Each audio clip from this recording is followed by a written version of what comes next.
Oke. Dah, ya. Baik, bismillah. Assalamualaikum warahmatullahi wabarakatuh. Alhamdulillahirabbil alamin wassalatu wassalamu ala asyrafil anbiya'i wal mursalin wa ala alihi wa ashabihi rasulillahi ajmain. Asyhadu an la ilaha illallah wahdahu la syarikalah wa asyhadu anna Muhammadan abduhu wa rasuluh la nabiyya ba'dah amma ba'd. 91,1 FM Radio Robani merajut ilmu dan peradaban generasi Robani dimanapun Anda berada, dan juga pemirsa KMTV dimanapun Anda bisa menyimak siaran kita untuk kesempatan malam hari ini. Alhamdulillah kita bersyukur kepada Allah Subhanahu wa taala untuk segala limpahan rahmat dan karunia kepada kita bersama, dan juga salawat beserta salam kepada Nabi Muhammad sallallahu alaihi wasallam.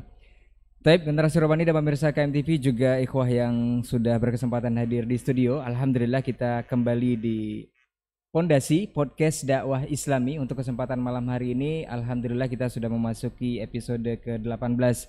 Dan Afwan, untuk antum yang sudah menunggu dari tadi, ada sedikit kendala teknis dan alhamdulillah kita kembali hadir ke tengah-tengah antum untuk kesempatan malam hari ini bersama guru kita Ustadz Dr. Helmi Basri LCMA Hafizahullahu Ta'ala. Kita akan membahas sebuah tema, yaitu di sini senang, di sana tenang. Seperti apa dan bagaimana, selama lebih kurang 1 jam ke depan kita akan berbincang bersama guru kita. Kita sapa dulu beliau. Assalamualaikum warahmatullahi wabarakatuh, Ustaz. Waalaikumsalam warahmatullahi wabarakatuh. Sehat, Ustaz? Alhamdulillah. Alhamdulillah. Ustaz, kita membahas tema di sini senang, di sana tenang.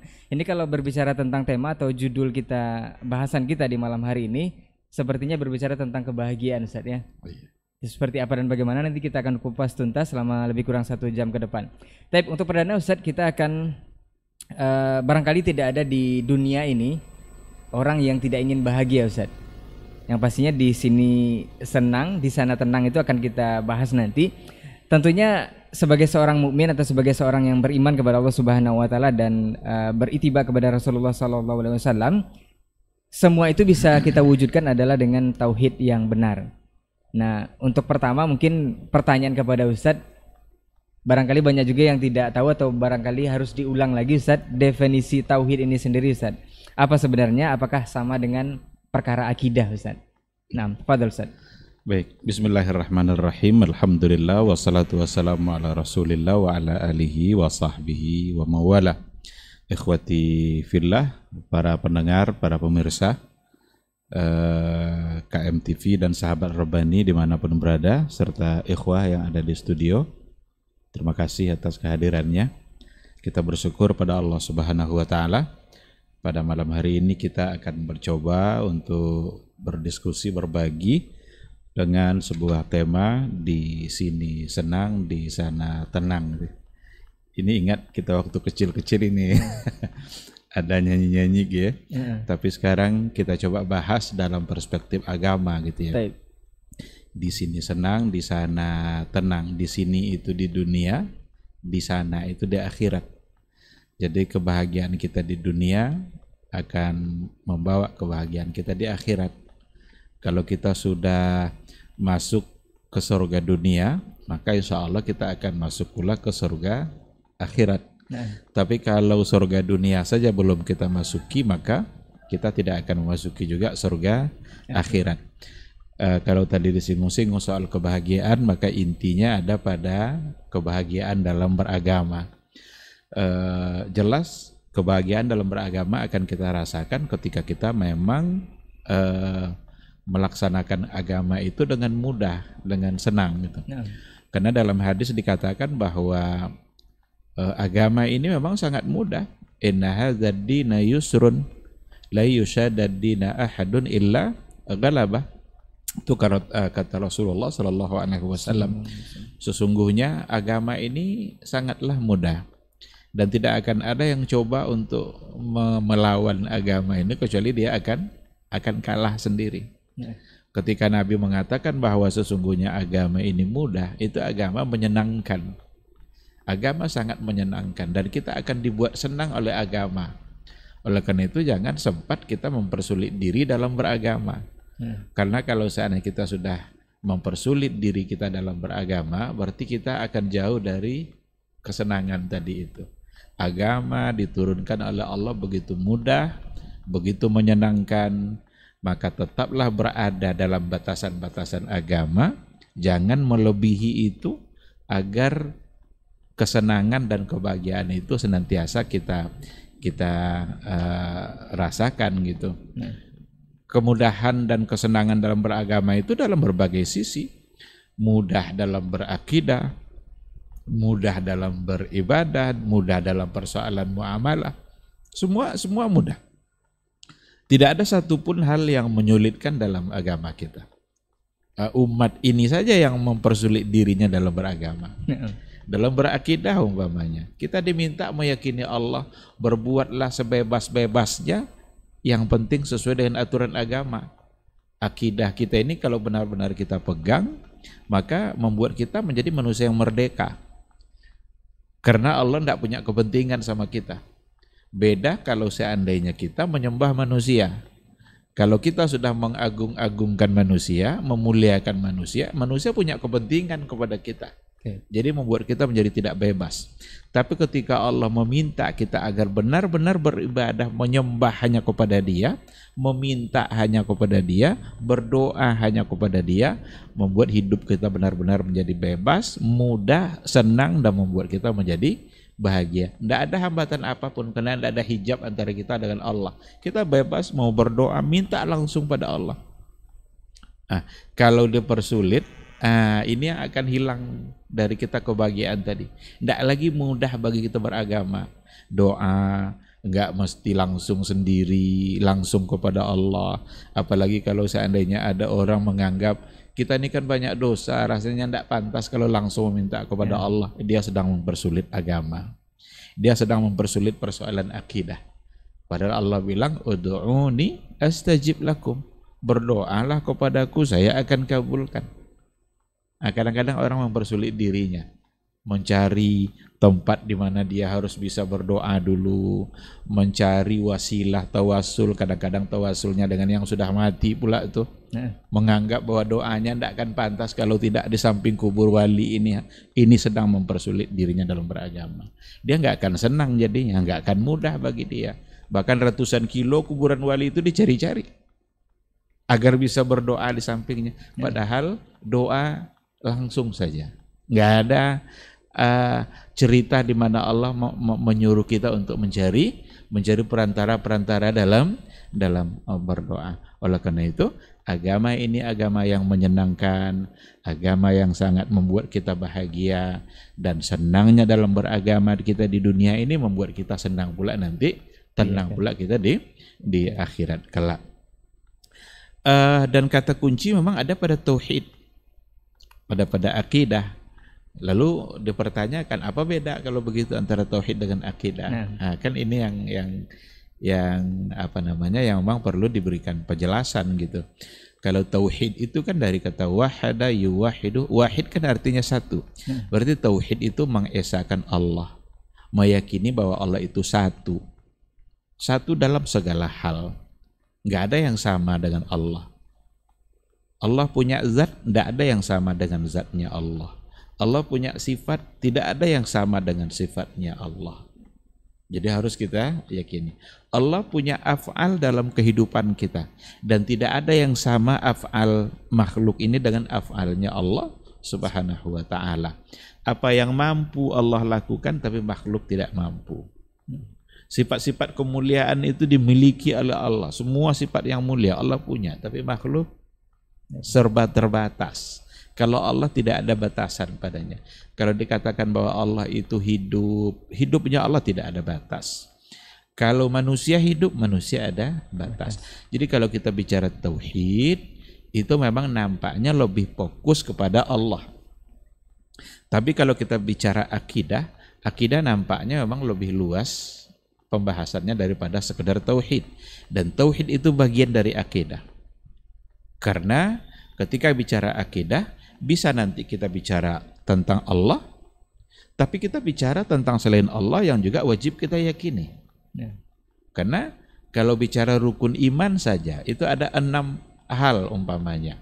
Kita wajib mempercayai para malaikat, kita wajib mempercayai para rusul wal anbiya, itu kan bagian dari iman gitu. Tetapi itu persoalan yang masuk dalam kategori akidah. Akidah itu satu bentuk keyakinan kita yang diucapkan oleh lidah kita, kemudian diyakini oleh hati kita, dan ada pembuktiannya di dalam amal nyata. Ketika kita meyakini bahwa Allah adalah ilah yang pantas kita sembah, kita ucapkan itu, kita yakini melalui hati kita, seyakin-yakinnya, lalu kita aplikasikan dalam kehidupan kita bahwa yang kita sembah hanyalah Allah. Nggak boleh kita menyembah selain Allah. Hanya Dia. Dalam kehidupan keseharian dibuktikan. Nggak boleh hanya sekedar lisan. Ini dia sudah begitu sering mengucapkan kata la ilaha illallah. Nggak ada yang kami sembah kecuali Allah. Tapi dia menyembah kuburan. Sampai di kuburan sujud-sujud dia. Padahal dia mengatakan la ilaha illallah. Berarti bertentangan nanti antara ucapan dengan perbuatan. Maka dalam akidah itu 3 hal harus ada. Hati yang meyakini, lisan yang mengucapkan, lalu al-jawarih, anggota tubuh yang harus membuktikan apa yang dia ucapkan dan apa yang dia yakini. Kalau dia percaya kepada Nabi Muhammad sebagai utusan Allah, maka terucaplah asyhadu anna Muhammadan Rasulullah. Itu ucapan. Kita harus meyakini seyakin-yakinnya bahwa Nabi Muhammad adalah utusan Allah. Lalu kita aplikasikan dalam kehidupan keseharian. Apa yang harus kita aplikasikan? Karena Nabi Muhammad itu adalah utusan Allah, maka kita harus meyakini risalah yang dia bawa, kemudian mengamalkan dalam kehidupan keseharian kita. Oleh karena itu, apapun yang kita lakukan dalam kehidupan dunia kita, baik dalam persoalan muamalah, apalagi dalam masalah ibadah, maka satu-satunya yang kita contoh adalah Rasulullah Sallallahu Alaihi Wasallam. Maka bukti dari asyhadu anna Muhammadar Rasulullah ketika kita mengembalikan semua yang kita lakukan di dunia ini kepada Rasulullah Sallallahu Alaihi Wasallam. Beribadah, siapa yang kita contoh? Ya Rasul. Rasul yang menjadi panduan kita. Datang perintah dari Nabi, kalian sebelum sholat itu azan. Berarti ada syariatnya azan. Masyru', sesuatu yang disyariatkan. Maka dikerjakan, karena Nabi yang menyuruh. Tapi ketika tidak ada perintahnya, maka kita buat apa kita kerjakan? Nah, maka bukti bahwa kita meyakini Nabi Muhammad sebagai utusan Allah ada aplikasi secara real dalam kehidupan nyata. Bahwa kita mencoba untuk mengukur apapun yang kita lakukan, kita coba timbang-timbang kesesuaiannya dengan yang diajarkan oleh Rasulullah Sallallahu Alaihi Wasallam. Dalam muamalah, jangan kalian saling menzalimi, la tazalamu. Jangan saling menzalimi dalam sebuah hadis qudsi. Bahkan itu Allah yang mengatakan dalam sebuah hadis qudsi yang datang dari Rasulullah Sallallahu Alaihi Wasallam. Berarti dalam muamalah kita jangan saling menzalimi, jangan saling mengambil hak orang lain, jangan saling menyakiti, jangan saling mengkhianati. Karena memang itu merupakan larangan-larangan yang dari Nabi. Kalau kita meyakini bahwa asyhadu anna Muhammadar Rasulullah sudah ada di hati kita, berarti ada aplikasi yang secara langsung. Nah, jadi akidah itu lebih umum pembahasannya karena mencakup semua persoalan yang berhubungan dengan dan masalah akidah. Tapi kalau bicara tauhid, nampaknya dari segi istilah lafaz itu kita mengacu kepada Allah Subhanahu wa Ta'ala yang memang harus kita esakan, harus kita yakini Dia satu dalam segala hal dan tidak ada yang akan sama dengan Allah Subhanahu wa Ta'ala. Laisa kamitslihi syai'un lam yakul lahu kufuwan ahad. Tidak ada yang setara, tidak ada yang semisal, tidak ada yang seumpama Allah. Maka harus kita yakini apapun yang diberitakan tentang Allah nanti dalam Al-Quran pasti tidak sama. Kita tinggal meyakininya saja. Tidak mesti kita robah-robah maknanya. Yakini saja, karena pasti tidak sama. Karena dari awal tauhid itu memang adalah mengesakan. Mengesakan itu kita nafikan semuanya dan yang ada hanya Allah. Nah, itu sekilas tentang tauhid, kemudian akidah dan kesenangan dalam hidup kita memang akan berpangkal dari masalah akidah ini. Nah, baik, Masya Allah. Jadi sebenarnya agama kita ini mudah, Ustaz ya. Sangat boleh mudah didefinisikan sekali. juga asik gitu, Ustaz ya. Asik. Karena ya. dulu kalau zaman sekolah dulu kalau ada kemudahan itu asik, itu mudah itu berarti. Nah, ternyata mudah dan definisi tauhid ini sendiri lebih spesifik kepada hubungannya dengan Allah Subhanahu wa taala atau pencipta kita. Nah, ada juga yang mengatakan, Ustaz, bahwa dalam keyakinan kita ternyata tauhid ini dikelompokkan kepada 3 bagian, Ustaz. Ada yang namanya rububiyah, uluhiyah, kemudian asma wa sifat. Nah, ini di sebagian kaum muslimin itu mengatakan sama persis dengan seberang kita, Ustaz, kaum Nasrani, membagi 3 juga trinitas. Iya. Ini membagi tauhid terbagi 3. Apakah ini memang disamakan atau secara esensi berbeda atau seperti apa, Ustaz? Pasti berbeda dan sangat berbeda. Nah. Hanya orang-orang yang tidak mengerti saja yang mengatakan sama. Berarti kalau dikatakan sama itu konsekuensinya luar biasa itu. Nah. Karena trinitas itu kekufuran. Dalam Al-Quran yang mengatakan seperti itu. Kan ada ayatnya kan. Apa kata Allah itu? Laqad kafara alladzina qalu innallaha tsalitsu tsalasa. Sungguh telah kafir, kufur. Siapa itu? Mereka-mereka yang qalu, yang berkata innallaha tsalitsu tsalasa. Sesungguhnya Allah itu adalah tsalitsu tsalasa. Ada 3 yang menyatu. Allah satunya. Ada nanti 2 lagi. Yang 2 ini manusia, makhluk. Satunya Allah, lalu trinitas jadi 1. Kalau orang Nasrani meyakini itu, ya itu urusan mereka, itu keyakinan mereka. Tapi silakan mereka meyakini. Kalau memang mau meyakini itu kan, kita nggak boleh memarahin mereka gitu, karena itu pilihan mereka. Nah. Tapi itu sesuatu yang salah menurut Al-Quran. Dan membagi tauhid menjadi 3, rububiyah, uluhiyah, dan asma wa sifat, jangan pernah menyamakan dengan trinitas. Karena yang 3 ini semua berhubungan dengan Allah.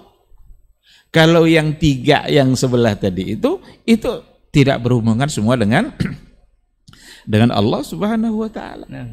Ada makhluk yang ikut andil di sana. Yang punya andil yang disamakan lalu disatukan gitu. Nah. Tapi yang 3 ini semua berhubungan dengan Allah dan kita tidak bisa membantah. Coba saja cari apapun bentuk tauhid akan kembali kepada salah satu yang 3 ini. Karena ini berdasarkan kepada istiqra. Ya. Istiqra itu penelusuran ayat-ayat Al-Quran, ayat-ayat akidah secara keseluruhan, membuat kita harus meyakini bahwa memang kekuatan keyakinan kita itu ketika kita percaya pada yang 3 tadi ini. Ada yang hubungannya sama rububiyah, ada yang uluhiyah, ada yang asma wa sifat. Bahkan dalam Al-Fatihah saja. Dalam Al-Fatihah di awal surat yang ada dalam Al-Quran, itu tercakup ketiganya. Alhamdulillahi Rabbil Alamin, Ar-Rahmanir Rahim, itu asma wa sifat. Maliki Yaumiddin, Malik juga bagian dari asma wa sifat. Lalu apa kata Allah setelahnya? Iyyaka na'budu wa iyyaka nasta'in. Iyyaka na'bud ini uluhiyah, tauhidul ibadah. Bahwa hanya Allah yang kita sembah, hanya Allah tempat kita meminta. Lalu salahnya di mana? Justru tidak mengakui yang 3 ini yang akan menjadi salah. Kadang orang tidak mau dia mengakui yang 3 ini, tapi dibuat-buatnya pula pembagian-pembagian yang lain. Nah, yang justru kadang-kadang dia tidak bisa mempertanggungjawabkan pembagian-pembagian itu. Nah, dengan nama-nama yang berbeda juga. Dengan nama yang berbeda. 3 juga jadinya. Nah. Atau walaupun bukan 3, dibagi-bagi dengan sesuatu yang kadang-kadang hanya oleh logika-logika saja. Salbiyah kan namanya, sifat ma'ani kah namanya, sifat ma'nawiyah kah? Ada yang bilang 7, ada yang bilang 13, ada yang bilang 20. Ini kalau dikatakan 20 saja lalu kita batasi, ada nanti sifat-sifat Allah yang tidak masuk ke yang 20 ini. Masya Allah. Ada yang tidak masuk. Ar-Rahman Ar-Rahim masuknya kemana? Bukankah itu sifat Allah? Dia nama dan di dalam nama ada sifat. Tapi ketika kita bagi uluhiyah, rububiyah, asma wa sifat, coba cari tauhid mana saja hubungannya sama Allah, pasti akan kembali kepada salah satu yang 3 ini. Kalau bukan rububiyahnya berarti uluhiyahnya, kalau tidak pada asma wa sifat. Karena kalau kita bicara rububiyah berarti kita bicara bagaimana perbuatan-perbuatan Allah dalam kehidupan kita yang hanya Allah yang bisa melakukannya. Allah khaliq, yakhluqu ma yasha. Allah, dia adalah sebagai pencipta yang menciptakan apa saja yang dia kehendaki. Ini rububiyah, karena perbuatan Allah dalam kehidupan kita. Allah sebagai pemberi rezeki, yarzuqu may yasha wa huwa ar-razzaq dzul quwwatil matin. Berarti Allah yang memberi kita rezeki. Maka harus kita yakini, wajib kita meyakini. Kalau seandainya ada musibah yang terjadi dalam kehidupan kita, sakit kita, Allah yang menguji kita dengan musibah itu. Jangan buruk sangka sama orang lain. Kadang-kadang manusia ini kalau dia sakit, tapi tadi pagi dia pernah agak-agak kasar sedikit sama kawannya. Apa katanya? Nah, jangan-jangan si Fulan yang ngirim penyakit. Langsung dia menuduh orang gitu kan. Enggak, jangan dituduh siapa-siapa. Nambah dosa lagi. Kembalikan semua kepada Allah. Adapun asbabnya mungkin saja ada asbab yang lain, tetapi yang sesungguhnya yang menguji kita dengan sakit itu adalah Allah. Oleh karena itu rububiyah hubungannya adalah dengan perbuatan-perbuatan Allah yang macam-macam yang Allah lakukan sesuai dengan kehendaknya, dan hanya Allah yang bisa untuk melakukan itu. Kita sakit lalu sembuh, siapa yang menyembuhkan? Allah. Yang menyembuhkan kita bukan obat. Semahal apapun obat yang kita beli, tapi kalau kata Allah tidak sembuh. Ini berarti rububiyah. Tapi kalau uluhiyah, amal kita yang harus kita serahkan kepada zat yang satu itu, yaitu Allah. Inna salati wa nusuki wa mahyaya wa mamati lillahi rabbil alamin. Jadi kalau kita sholat, kita puasa, kita beribadah, kita haji, kita berkurban, bahkan hidup dan mati kita hanyalah untuk Allah. Berarti ada nanti sisi-sisi perbedaan antara rububiyah dengan uluhiyah. Kalau uluhiyah juga disebut dengan tauhidul ibadah, bahwa semua bentuk tindakan dan ibadah kita, perbuatan kita, semuanya harus kita kerjakan atas nama Allah Subhanahu wa taala. Lalu pada asma wa sifat kita wajib meyakini bahwa sesungguhnya Allah itu punya nama dan punya sifat. Di antara nama ya ada yang disebut dengan Asmaul Husna yang jumlahnya 99. Rasul yang bilang seperti itu kan, sesungguhnya Allah itu punya tis'a wa tis'una isman mi'atun illa wahidah. 99 nama, 100 kurang 1. Sudah disebut 99, sebut lagi 100 kurang 1. Ini penekanan ini biar kan? Jelas. Biar jelas. Berarti ada kepastian. Maka ini asma wa sifat. Nama Allah dan sekaligus di dalamnya ada sifat. Jadi setiap nama itu pasti sifat. Karena dia diberi nama itu karena memang sifatnya itu. Maka kalau nama saja sudah 99, maka sifat di situ saja sudah 99. Lalu mana datangnya angka-angka yang dibagi-bagi tadi itu?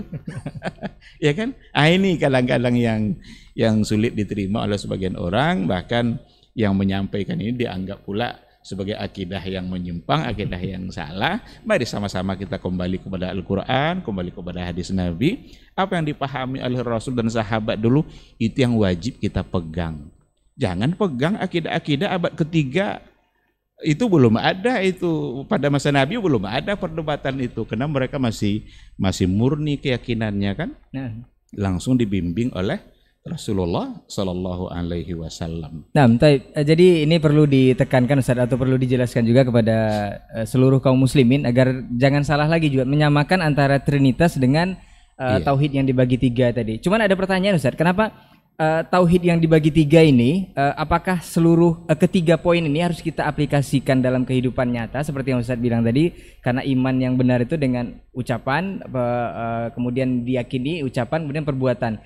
Apakah kalau salah satu unsur dari 3 tauhid ini tidak dikerjakan, misalnya asma wa sifat diyakini, rububiyah diyakini, sementara uluhiyah berbeda Ustaz. Iya. Apakah ini sempurna tauhidnya atau seperti apa Ustaz? Kan ada juga yang meyakini Allah itu mencipta, tetapi ke kuburan juga, atau seperti apa? Iya. Ini seperti apa Ustaz? Itu membuat nanti keyakinannya tidak sempurna. Nah, akidahnya akan salah kalau seandainya dia tidak meyakini secara utuh. Berarti nanti di sininya senang, mungkin di sana tak tenang Ustaz, ya?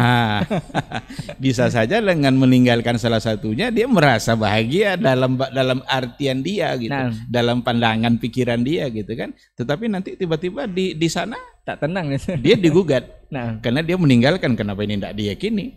Maka orang-orang jahiliyah dulu kalau ditanya siapa yang menciptakan langit dan bumi, mereka jawab la yaqulunallah. Jadi kalaulah ditanya mereka itu man khalaqas samawati wal ard, siapa yang menciptakan langit dan bumi, la yaqulunallah, mereka berkata yang menciptakan adalah Allah. Berarti yakin dia Allah sebagai khalik. Bahkan namanya Abdullah juga Ustaz, ya? Banyak sekali yang nama Abdullah pada masa dulu, banyak sekali. Yang ada yang sudah menjadi sahabat, ada yang tidak menjadi sahabat, memang ada yang munafik. Berarti secara rububiyah beres untuk beres dia, karena dia yakin kan Abdullah bin Ubay Abdullah juga kan, tokoh munafik kan. Mereka yakin dari segi rububiyah, mereka yakin. Mereka yang tidak bisa menerima itu, yang uluhiyah, harus memurnikan ibadah hanya kepada Allah. Ini yang mereka tidak bisa. Kenapa tidak bisa? Udah terlanjur lama mereka nyembah-nyembah patung itu. Udah terlanjur lama mereka itu mengadu kepada patung-patungnya. Kalau ada masalah dia mengadu kepada patungnya. Ada sembelihan, kadang disembelih atas nama patung. Jadi kalau ada sembelihan atas nama sesajen, atas nama sesembahan yang dikirim ke kaki bukit mana atau ke pantai mana, ini menyimpang. Ini sesuatu yang mengandung unsur kesyirikan. Karena tidak boleh kita menyembelih, menumpahkan darah hewan itu kecuali atas nama Allah. Kenapa harus atas nama Allah? Ya iyalah, Allah yang kasih dia nyawa, Allah yang menghidupkan dia. Kalau dia minum pakai air, Allah yang mendatangkan airnya. Kalau makan rumput, dia Allah yang menumbuhkan rumputnya. Masa tiba-tiba sembelihannya enggak atas nama Allah? Maka marah Allah. Ada orang menyembelih atas nama kuburan apa gitu. Kalau dulu orang-orang jahiliyah untuk patung-patungnya, Lata, Uzza, Manat, Hubal, mereka sembelih itu atas nama itu. Dan ini bermasalah pada uluhiyah. Karena azabhu itu adalah ibadah, dan ibadah harus diberikan hanya untuk Allah. Ad-du'a ibadah. Doa itu ibadah, maka doa hanya kepada Allah. Fala tad'u ma'allahi ahada. Enggak boleh kita bawa orang lain selain Allah dalam doa kita. Hanya Allah. Walaupun ujung-ujung ada Allahnya, tapi kita bawa yang lain bersamaan dengan Allah. Enggak bisa. Berarti analogi yang pakai perantara doa itu tidak dibenarkan juga Ustaz? Tidak dibenarkan, karena Allah tidak menyuruh seperti itu ya. Yang disuruh Allah apa? Ud'uni astajib lakum. Langsung berdoalah kepada saya akan kabulkan doa kalian. Kenapa kita bawa-bawa yang lain? Apalagi merasa tidak pantas diri ini langsung berdoa kepada Allah. Jangan hina diri kita. Berarti dia telah menghina dirinya di hadapan makhluk Allah. Allah suruh langsung kok. Disinilah senangnya beragama itu. Disinilah mudahnya beragama. Coba kalau langsung, tidak ada kita mikir-mikir wali mana gitu. Dicari nanti wali yang paling tinggi sorbannya, enggak perlu. Langsung saja. Kalau kita bersalah, yakini kita bersalah, akui kita bersalah, teteskan air mata kita, istighfar, mohon ampun kepada Allah, dan langsung. Tidak ada perantara-perantara. Karena nanti kalau kita cari juga merasa tidak pede, kita sudah tidak senang dalam beragama. Padahal agama senang. Kalau kita nggak ambil senang beragama ini, di akhirat tidak tenang kita. Justru akan digugat, akan bermasalah. Nanti orang-orang berbuat syirik itu kan kata Allah, kamu pergi sajalah kepada siapa dulu kamu syirikkan. Mintalah pertolongan sama dia hari ini. Padahal hari itu tidak ada yang memberikan pertolongan kecuali hanya Allah Subhanahu wa ta'ala. Ini yang wajib diyakini oleh semua umat Islam. Baik. Jadi poinnya bermasalah kalau di uluhiyah itu sendiri, Ustaz ya. Bahkan yang jahiliyah dulu tidak mengakuinya di sana juga, Ustaz ya. Iya, betul. Tapi Ustaz, ada satu kata pamungkas, Ustaz, kalau tidak salah itu adalah hadis bahwa barang siapa yang nanti meninggal dunia dengan mengucapkan kata terakhirnya la ilaha illallah, perkara tauhid tadi, itu dakhalul jannah, Ustaz. Iya. Ini hadis sahih, Ustaz ya. Ada hadis. Nah, apakah cuman dengan kata itu saja tidak memperhitungkan yang amal-amal yang dulu, atau seperti apa, Ustaz? Ini dahsyatnya perkara tauhid ini, bahkan kalimat la ilaha illallah ini sampai bisa memasukkan seseorang ke dalam surga. Iya. Man kana akhiru kalamihi la ilaha illallah dakhalal jannah. Barang siapa yang akhir dari katanya adalah la ilaha illallah, maka dia masuk surga. Mungkin perlu dipahami secara baik, apakah artinya itu langsung masuk surga atau pasti masuk surga? Karena dakhalal jannah. Ini ada kaidah ini sebenarnya bagi yang pernah mempelajarinya barangkali menarik ini. Dakhala itu dalam ilmu nahu itu disebut dengan fi'il madhi. Past tense dia, menunjukkan yang telah. Ya kan? Padahal dia belum terjadi. Kok belum terjadi pakai bahasa telah? Iya kan? Nah, maka kaidahnya begini. Kalau seandainya Allah atau ada nas menceritakan apa yang akan terjadi tapi pakai fi'il madhi, maka maknanya litahqiq wa tahaqquk, untuk menunjukkan pasti, bukan telah artinya. Kayak ayat umpamanya ata amrullah fala tasta'jilun. Kalau diartikan telah datang urusan Allah. Amrullah itu hari kiamat. Telah datang hari kiamat, kan tidak mungkin. Fala tasta'jilu, jangan kalian terburu-buru. Lebih tidak nyambung lagi. Sudah datang tapi jangan terburu-buru. Maka arti ata amrullah, pasti. Kiamat pasti datang. Nah, oleh karena itu pasti masuk surga berarti tidak mesti artinya langsung masuk surga. Karena nanti akan ada hisab. Berarti ada jeda waktu di sana, Ustaz ya. Akan ada hisab. Hisab kita nanti oleh Allah, dihisab kita amal-amal kita, kemudian disitulah menentukan. Ada yang mampir dulu ke nerakanya Allah lalu kemudian dia masuk ke surga, tapi dengan ucapan la ilaha illallah maka dia pasti akan masuk surga. Oleh karena itu perlu juga dipahami, ucapan itu biasanya dipengaruhi oleh perbuatan kesehariannya. Nah, ini nggak bisa dihafal-hafal ini. Sama dengan pertanyaan mungkar dan nakir. Cuma tiga kan enggak banyak kan. Ujian aja kadang 10 soalnya kan. Ini malaikat 3. Tapi enggak bisa dihafal-hafal dari sekarang ini. Hafal aja lalu nanti seolah-olah bisa menjawab. Enggak. Ditentukan nanti oleh bagaimana keseharian dia. Apakah dia beragama secara baik atau tidak. Itulah yang akan menentukan. Nah, oleh karena itu ada hadis dan hadis itu sahih insyaallah, tetapi perlu dipahami secara baik. Nah, wallahu subhanahu wa ta'ala a'lam. Baik Ustaz, jadi mudah-mudahan ini poin pembahasan ini memang penting sekali agar kita di sini senang dalam beragama atau mentauhidkan Allah. Mudah-mudahan kita tenang nanti di akhirat. Poin berikutnya Ustaz, ada hal mendasar agar tauhid itu tidak batal, katanya ada pembatal Ustaz untuk perkara ini. Adakah poin-poin prinsip seperti yang mesti kita jaga agar tidak terjerumus kepada pembatal tauhid atau pembatal akidah ini Ustaz? Ada, dan itu sangat banyak sekali dan penting kita pahami.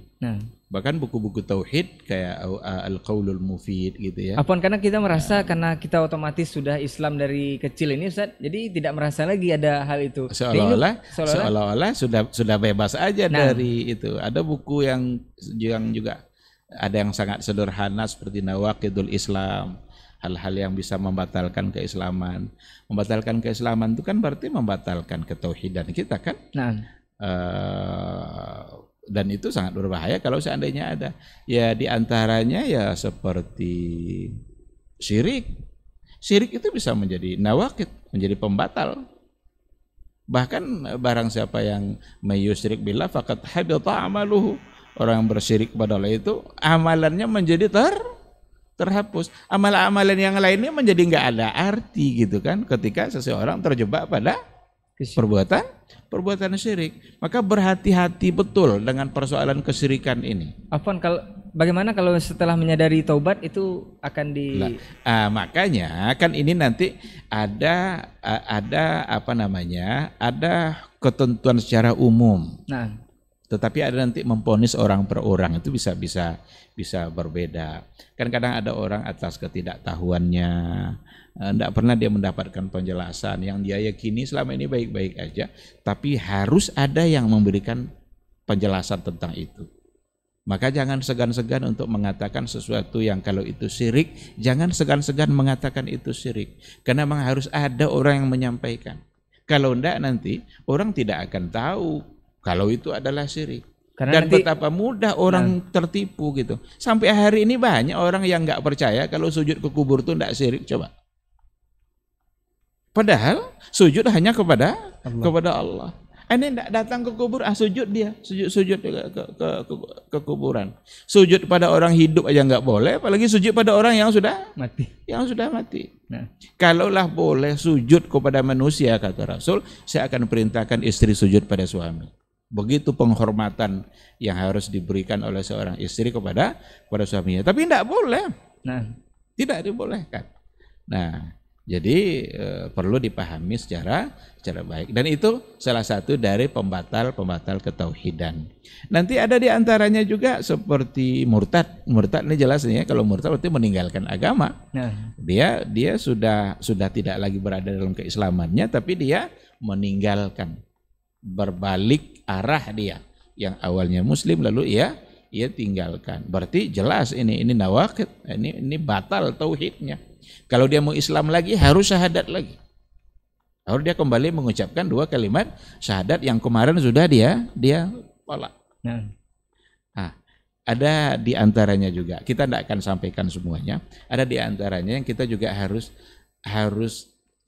benar-benar paham dalam persoalan ini. Di antaranya adalah jangan sampai kita tidak mau menghukumi kafir orang yang memang kafir. Menganggap orang kafir tidak kafir itu bisa membatalkan keislaman kita. Coba. Jelas dia menolak perintah Allah, menolak untuk Islam, lalu tidak kita katakan bahwa mereka itu salah dalam pandangan Allah dan Rasulnya, maka itu bisa bermasalah kita. Kita ketika mengatakan kafir dan lain sebagainya, kita tidak sedang menghina siapapun. Kita tidak sedang menghina siapapun. Kita hanya menyampaikan perkataan Allah yang ada di dalam Al-Quranul Karim. Karena sekarang kita dilarang untuk menyebut kafir. Dilarang, tapi diganti menjadi non-muslim. Menurut saya, dalam pikiran saya, kata non-muslim lebih kasar daripada kata kafir. Karena non-muslim itu apa artinya? Non artinya tidak. Muslim artinya selamat. Berarti non-muslim tidak selamat. Nah, masa mau dipanggil tidak selamat?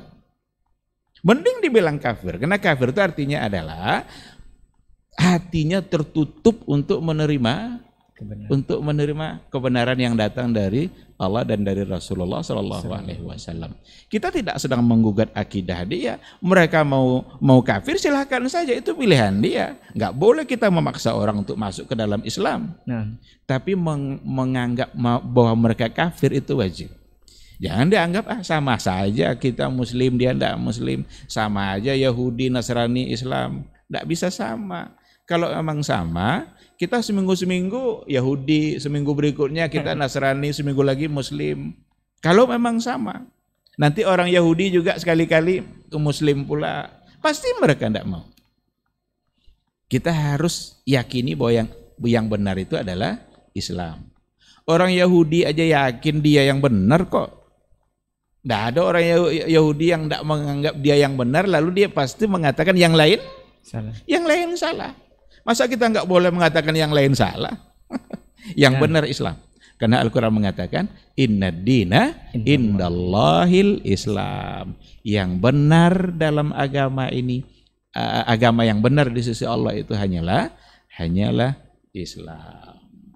Baik. Masya Allah. Yang penting ini barangkali ini akan kita bahas di sesi berikutnya atau di next episode Ustaz untuk pembatal keislaman ini, karena ini menarik sesuai dengan bahasan kita. Kenapa ini kita singgung agar kita di sini senang dan di sana tenang. Poin berikutnya Ustaz, kalau perkara akidah ini atau perkara tauhid agar kita di sini bisa tenang dan nyaman menjalankan ibadah dan agama kita, kenapa para ustadz dan para dai atau para pendakwah atau ulama yang dikatakan adalah pewaris para nabi itu notabene-nya akhir-akhir ini atau sekarang-sekarang ini lebih banyak dakwahnya kepada ukhuwah, persatuan, jarang membahas perkara tauhid atau akidah atau kesyirikan tadi Ustaz. Padahal mereka adalah pewaris para nabi. Apakah memang itu yang diwariskan nabi untuk bersatu, ukhuwah dan segala macamnya tanpa membahas perkara tauhid atau perkara kesyirikan ini Ustaz? Fadhal Ustaz. Iya. Membahas tauhid itu tidak berarti kita sedang menggugat persaudaraan. Karena ini yang selalu dibenturkan gitu. Nah. Kita harus memulainya dari tauhid. Harus mulainya dari akidah.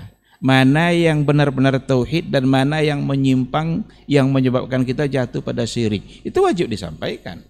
Nabi memulai dakwahnya dengan itu. Coba berapa dulu banyak maksiat pada masa jahiliyah itu. Semua maksiat ada. Yang besar-besar ada semuanya. Berjudi, mabuk-mabukan, berzina, apalagi mencuri, membunuh, riba, syirik, ada semuanya. Nah, tapi Nabi memulainya dengan tauhid. Dengan meyakini Allah sebagai Rabb-Nya. Allah sebagai ilah yang pantas untuk dia sembah. Ini dulu yang harus diyakini. Ndak masalah-masalah yang lain gitu. Tapi katanya bersatu dulu Ustaz, baru nanti di hikmah Ustaz dalam bersatu itu harus di atas iman. Nah, karena Al-Qur'an mengatakan innamal mu'minuna ikhwah. Innamal mu'minuna ikhwah. Justru karena kita bersaudara itulah kita menyampaikan bahwa ini syirik. Jadi kita menyampaikan bahwa yang salah itu salah bukan karena kita membencinya. Bukan menghukum bukan menghukum mereka masuk neraka, bukan. Justru mengajak bersama-sama agar kita sadar bahwa itu salah. Nah, kalau seandainya dikatakan biarlah kemusyrikan itu berjalan terus, yang penting kita bersaudara. Jangan-jangan kita tidak sedang bersaudara. Apa bukti kita bersaudara? Al-hubbu fillah wal bughdhu fillah. Cintailah, bersaudaralah karena Allah dan bencilah karena Allah. Ini dipahami baik-baik. Apa makna membenci karena Allah? Kita benci perbuatan tadi, kita ingin dia terhindar dari itu karena kita tidak ingin kita ini siapapun tidak ingin kita masuk neraka. Nah, berarti kita mencintainya kan? Karena orang cinta itu biasanya selalu menginginkan kebaikan untuk yang dia cintai. Maka menyampaikan persoalan tauhid, ini iman, ini syirik, itu tidak merusak persaudaraan. Jika benar dia menganggap kita ini saudaranya, terima nasihat. Kalau memang dia salah. Kecuali kalau kita mengada-ngada, tidak salah, dia kita salahkan, kita pula nanti yang salah. Oleh karena itu, untuk mengatakan ini salah atau tidak, apa standarnya? Itulah Nabi itu datang. Menyampaikan Al-Quran dari Allah, menyampaikan hadis-hadis, sunnah-sunnah yang memang beliau diberikan otoritas oleh Allah untuk menyampaikan. Maka di hadapan kita ada Quran dan sunnah. Ketika kata Quran itu syirik, ya terima itu. Saya sampaikan karena saya mencintai Anda, karena saya saudara saya. Nah. Oh, saya tidak terima, udah. Kalau tidak terima, silahkan lanjutkan. Yang penting saya sudah sampaikan. Kita tetap bersaudara. Saya tidak membenci orangnya. Kita nggak boleh membenci orangnya, tapi membenci perbuatannya, karena Allah membenci perbuatan syirik itu untuk dilakukan. Nah, kalau semangat seperti itu menyampaikan tauhid, saya kira nggak ada yang merusak persaudaraan itu. Nggak ada yang merusak ukhuwah. Bahkan ukhuwah itu harus di atas iman. Karena ukhuwah di atas iman itulah yang akan bertahan lama. Persaudaraan kita kalau dibangun di atas iman, bertahan bahkan sampai ke akhirat kelak. Tapi kalau seandainya persahabatan kita dibangun oleh kepentingan, selesai kepentingan, selesai pula kebersamaan. Hilang kepentingan, hilang pula persatuan. Maka persaudaraan yang sesungguhnya, yakinlah akan bertahan jika dibangun di atas iman. Maka melalui podcast kita ini saya ingin mengatakan, menyampaikan persoalan iman itu sama sekali tidak akan merusak persaudaraan jika memang semua kita menganggap bahwa kita adalah bersaudara. Sepertinya antum harus simak itu satu frekuensi, Ustaz ya. Kembali ke satu frekuensi dulu. Nah, biar satu frekuensi antum bisa simak nanti di podcast edisi entah keberapa, saya juga lupa, Ustaz. Baik, kita lanjut, Ustaz. Seperti di bab ibadah itu ada furu, ada usul, Ustaz. Iya. Mungkin di akidah juga sama, Ustaz ya. Iya. Ada furu, ada usul. Apakah perbedaan di furu akidah atau di usul akidah, apakah juga bisa ditolerir seperti dalam perkara ibadah ini, Ustaz? Ini penjelasannya seperti apa, Ustaz? Misalnya berbeda dalam furu akidah, apakah itu bisa ditolerir asal tidak di usulnya, atau justru di akidah itu tidak ada yang berbeda? Nah, Ustaz. Iya. Dalam agama kita memang ada yang usul dan ada yang furu. Biasanya orang memahami begini, usul itu persoalan akidah, furu itu persoalan ibadah. Nah, biasa memahami seperti itu. Tapi kalau kita dalami lebih jauh, nampaknya ada sedikit penjelasan yang harus kita tambah, bahwa akidah itu sendiri ada usulnya, ada furu'nya. Nah, dan ibadah itu sendiri ada usul, ada furu'nya. Apa yang akan membedakan usul dan furu' nanti? Kalau usul kita tolak, bisa mengeluarkan kita dari agama, bisa membuat kita kufur. Tapi kalau furu' itu tidak membuat kita kufur. Kalau sholat itu kan persoalan ibadah ya. Nah, ibadah itu ada usulnya, ada furu'nya. Menolak kewajiban sholat itu bisa kufur.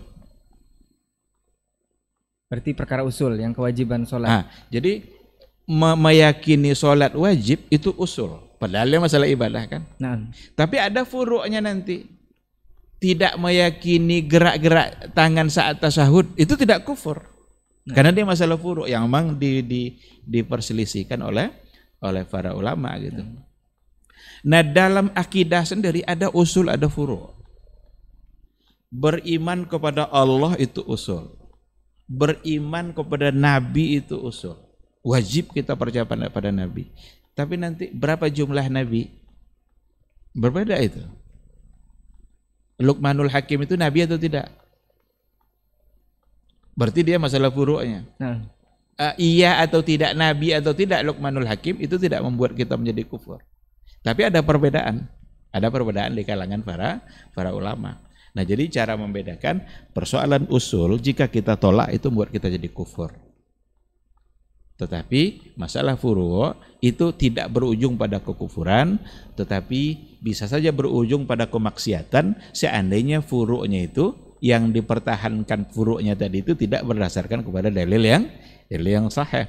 Maka disinilah perlunya nanti kita lebih banyak belajar ketika terjadi perbedaan-perbedaan di kalangan para ulama, yang manakah kira-kira yang lebih kuat, yang lebih sahih, yang mana yang lebih bisa dipegang sebagai pandangan syar'i yang mendekati pada kebenaran yang disampaikan oleh Nabi. Di situ perlu ada upaya-upaya ijtihad untuk menentukannya. Dan pada furu' ini bisa berbeda kan? Dalam masalah akidah, dalam furu' juga akan ada berbeda. Maka satu kaidah dalam Ahlus Sunnah sebenarnya dalam persoalan takwil itu ada at-ta'wilat laysat mukaffirah. pentakwilan itu tidak berujung pada kekufuran. Karena berapa banyak nanti orang akan dihukumkan kufur kalau seandainya takwil dianggap mengkafirkan. Tapi itu persoalan furu' yang memang ulama berbeda. Kalau berbeda, apa solusinya? Disinilah kita perlu mengembalikannya kepada apa yang dipahami dulu oleh sahabat. Bagaimana dulu Rasul memahaminya? Nah, sehingga itu yang kita pegang. Karena itu yang diyakini oleh Rasul. Kan sudah sering kali berulang-ulang gitu kan. Umpamanya dalam ayat-ayat sifat yang biasa diangkat-angkat itulah yang buat orang ribut-ribut itu kan. Ar-Rahmanu 'alal 'arsy istawa. Allah bersemayam di atas aras. Orang sekarang mulai untuk mentakwilkan istawa itu artinya enggak mungkin diartikan seperti apa yang ada pada istawa. Itu berarti sama dan makhluk, tapi artinya adalah istaula. Sekarang kita bertanya, dulu ketika ayat itu diturunkan kepada Nabi dan Nabi menyampaikan kepada para sahabat, apa sikap mereka di hadapan ayat itu? Adakah mereka membantah makna istawa? Atau ada mereka mentakwil? Adakah mereka mentakwil? Itu harus dilakukan. Kalau ada, mana dalilnya? Kadang orang juga alergi kalau kita tanya mana dalilnya. Masa dalil terus? Berapa banyak tidak perlu dalil katanya. Kadang dia cari pula mana dalil yang melarang katanya. Ya kan? Nah, kita baca sejarahnya. Ketika ada ayat yadullahi fawqa aydihim. Tangan Allah berada di atas tangan mereka. Ketika ayat itu turun kepada Nabi, Nabi menyampaikan kepada para sahabat. Bagaimana sikap mereka ketika Nabi menyampaikan itu? Adakah mereka mengatakan, oh yadun itu artinya al-quwwah wal qudrah, kekuatan atau kudrat? Adakah mereka mengartikan itu? Atau bagaimana? Itu aja dulu. Bukankah pencarian arti seperti itu baru ada pada akhir abad kedua? Pada abad ketiga? Kan di situ baru muncul. Lalu kenapa dinisbatkan pencarian makna itu kepada generasi awal, kepada Rasul dan para sahabat?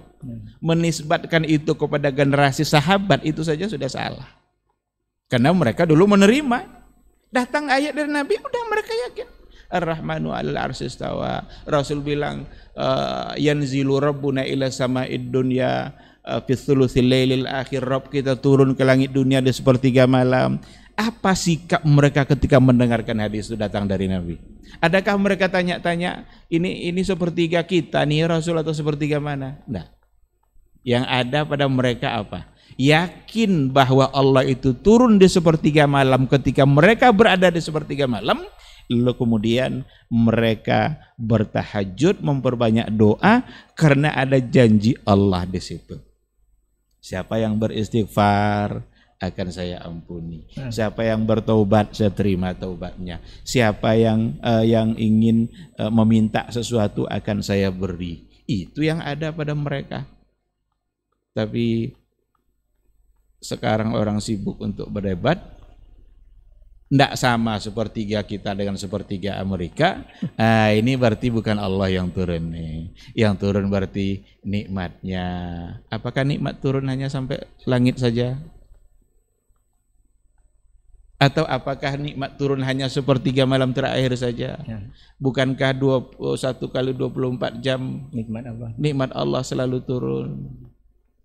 Mulai kabur maknanya. Orang-orang yang mengkaburkan makna seperti ini tidak senang dalam beribadah, tidak senang dalam menghadapi kehidupan dunia, dan akibatnya nanti di akhirat menjadi tidak tenang. Terima yang dari Nabi itu, senang hidup kita. Kata Rasul berdoa sepertiga malam Allah turun untuk menyambut doa kalian, manfaatkan waktu itu yang ada dulu pada sahabat, bukan memperbanyak waktu untuk berdoa. Dan kita tidak mesti menyamakan dia dengan makhluk. Kalau sudah kita cari-cari, kalau Allah turun berarti aras tinggal. Berarti dia yang ngomong itu sedang menyerupakan Allah dan makhluk. Padahal ayat mengatakan laisa kamitslihi syai'un. wa huwas samiul basir. Allah yang bilang laisa kamitslihi syai', ya udah, berarti tidak sama. Dia bilang istawa, tapi tidak sama. Dia bilang wajah, berarti wajah tapi tidak sama. Oh, berarti kamu yakin Allah punya wajah? Dia yang bilang. Masa Allah yang ngomong gitu tidak percaya? Karena nanti kalau yang begitu-begitu tuh, kalau begitu nanti sama dengan makhluk, akan tertolak semua sifat Allah. Sekarang Allah hidup enggak? Hidup. Manusia? Hidup. Berarti kita tolak Allah hidup, karena hidup juga manusia. Iya kan? Ya. Allah penyayang enggak? Allah penyayang. Ibu penyayang enggak sama anaknya?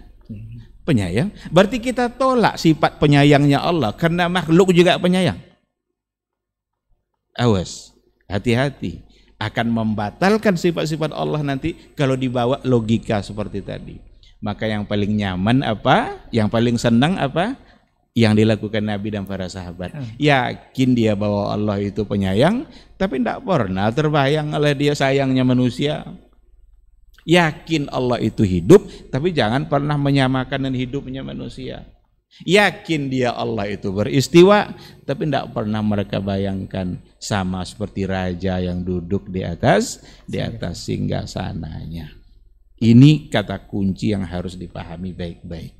Sulit orang menerimanya, sampaikan terus sampai orang meyakini, sampai Allah memberikan hidayah kepada hati mereka.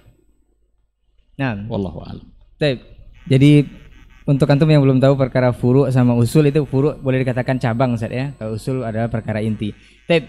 Hampir 1 jam Ustaz kita berbincang masalah di sini senang dan insya Allah di sana tenang. Kalau memang benar dengan konsep yang sudah diajarkan. Mungkin terakhir Ustaz, kita perlu boleh dikatakan kesimpulan atau konklusi dari pembicaraan kita ini, podcast kita malam hari ini. Nasihat Ustaz untuk kita yang mudah-mudahan bisa beragama secara mudah, yang sesuai yang sudah diajarkan dan bisa tenang nanti di akhir. Apalagi untuk saat ini Ustadz, ada yang mengatakan kalau negeri kita ini, khususnya daerah kita ini adalah akan dikuasai oleh Wahabi Nusantara Ustadz. Jadi ini harus hati-hati. Bahkan disebutkan ciri-ciri ahlu sunnah ini sebenarnya seperti ini dan seperti ini dan seperti ini. Nanti antum hati-hati katanya. Ini perlu dicerahkan Ustadz untuk kaum muslimin seluruhnya. Nah Ustadz. Baik. Agar kita senang dalam beragama, jangan berlebihan dalam beragama, tetapi beragamalah secara mudah sebagaimana dulu Rasul beragama. Karena ada 2 tadi tuh Ustaz ya, hulu sama taksir mungkin Ustaz ya. Ada hulu, dan Rasul bilang la taghulu, la tanatta'u kama yatanatta'an nasara. Jangan kalian berlebihan memandang saya sebagaimana orang Nasrani berlebihan dalam memandang Isa. Lalu kata Rasul apa? Ana Rasulullah wa ana Abdullah. Saya adalah utusan Allah, tapi saya adalah hamba Allah. Saya manusia biasa, tapi saya Rasul. Jadi jangan tempatkan Rasul itu nanti lebih dari sebagai seorang Rasul. Dia bukan ilah, dia bukan tempat kita meminta. Marah Rasul kalau kita meminta kepada dia. Dia melarang karena iyyaka na'budu wa iyyaka nasta'in, bertentangan dengan uluhiyah, itu masalahnya. Nah, tapi kalau uluhiyah aja nggak mau percaya, ya mau gimana lagi? Mereka akan menyimpang terus nanti. Rasul tidak lagi sebagai Rasul, tapi Rasul sudah jadikan tempat mengadu. Orang wali disamakan kedudukannya sama Nabi, nanti dia sudah meninggal dijadikan tempat mengadu. Ada masalah datang ke kuburan wali mengadu ke situ. Hati-hati, jangan dulu membuat kita sulit dalam beragama. Agar mudah beragama, santai saja. Nabi santai dia. Sholat, nanti pas bekerja.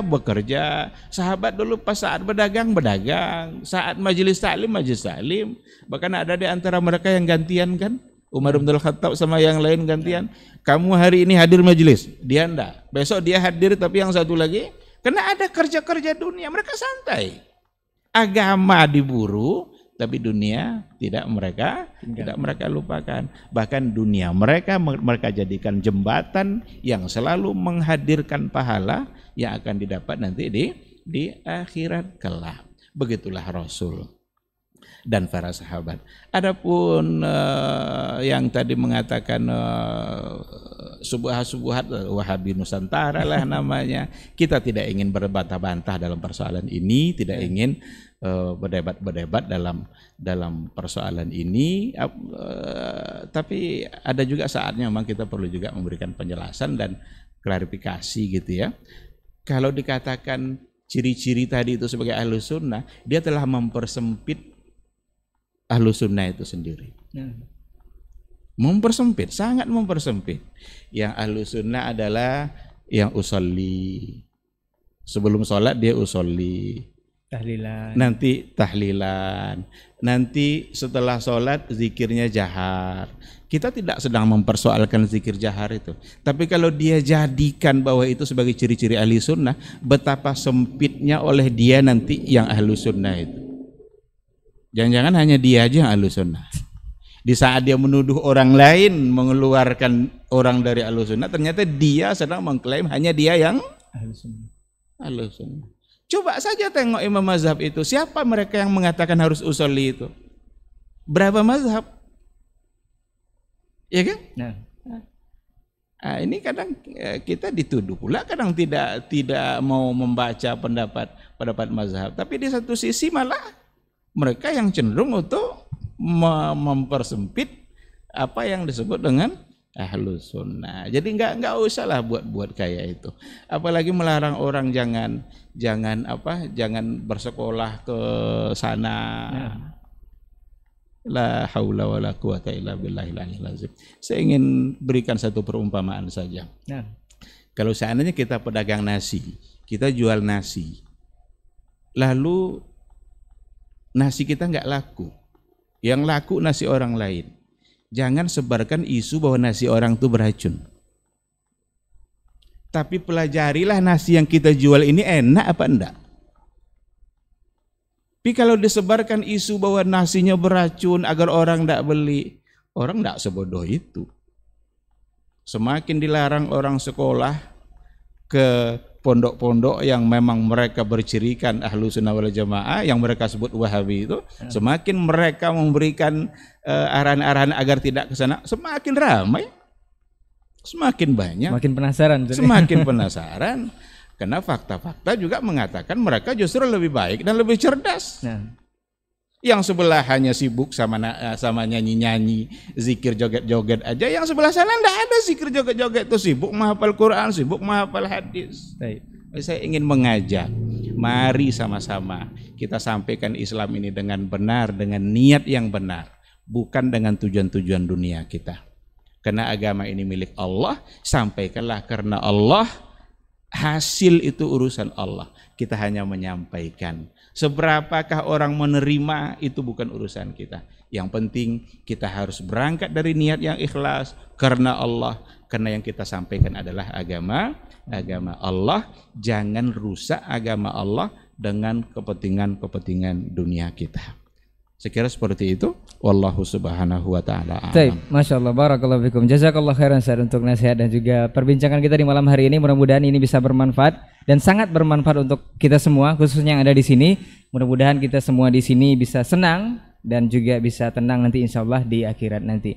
Kita ketemu lagi insya Allah pekan depan dengan tema yang berbeda bersama guru kita. Afwan untuk semua salah kata dan khilaf bicara, kita tutup dengan doa kafaratul majlis. Subhanakallahumma wa bihamdika asyhadu an la ilaha illa anta astaghfiruka wa atubu ilaik. Wassalamualaikum warahmatullahi wabarakatuh. Waalaikumsalam warahmatullahi wabarakatuh.